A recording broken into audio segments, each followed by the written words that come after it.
My grandmother was literally, as they say, late to her own funeral. Yeah, my whole family is staring at a hole in the ground, and Grandma is nowhere to be found. So we called the hearse driver, and she told us, I'm so sorry. I meant to go south on Route 95 instead of north. I'll be there in about an hour.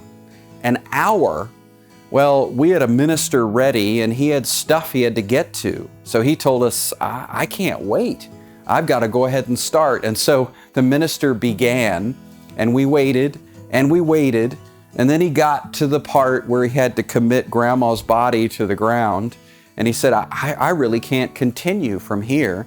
And so we waited, and eventually this bearded lady hearse driver pulled up in a pinstripe suit. Yeah, a bearded lady hearse driver, complete with mustache, and a pretty nice one, I might add.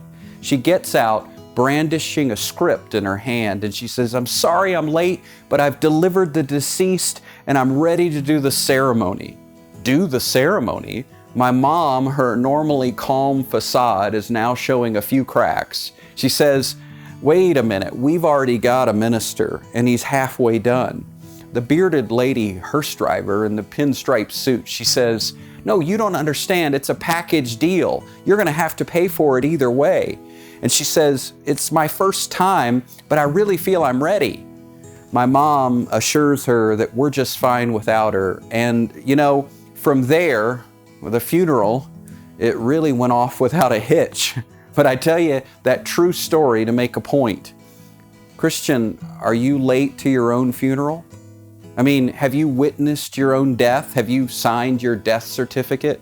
One of the biggest truths in Christianity that is so often neglected is not the fact that Jesus died for us. Sure, we know that. We hang crosses around our necks and we say, Jesus died for me, Jesus died for me. But one of the biggest, most neglected truths is that we died with Jesus, that we were buried with Him and raised with Him and seated in heavenly places with Him, that we've been united together with Him in death. Do you realize how final that is? Do you realize that people don't come back from a place of burial apart from a miracle? And Jesus came back and He brought us back with Him. There's a newness within us, a heart surgery, a DNA swap. The fact that He said, I will take out your heart of stone and give you a new living heart. I'll give you a new heart and a new spirit, and I will put my spirit within you. But it all begins with a death. How many sermons have you heard about dying with Jesus? How many messages over your Christian life have you heard about being crucified with Christ?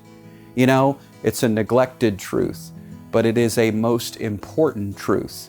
It will change the way we look at ourselves, the way we look at temptation. What does it mean to be dead to sin, to have died to sin? To not be made for it anymore, to be on a new road with a new destiny, but also to have a new source within us. All of this resurrection life, all of this living from Christ, it began with a death, our death. Don't be late to your own funeral like my grandma. Have you witnessed the truth of Romans 6:6? Your old self has died. You're walking in a newness of life now. You're not made for sin anymore. Your heart, the Bible even says, we became obedient from the heart. That says a lot about you, that new heart that you have, doesn't it? So, Christian, we sign our death certificate. We realize our resurrection. And this, well, this changes everything.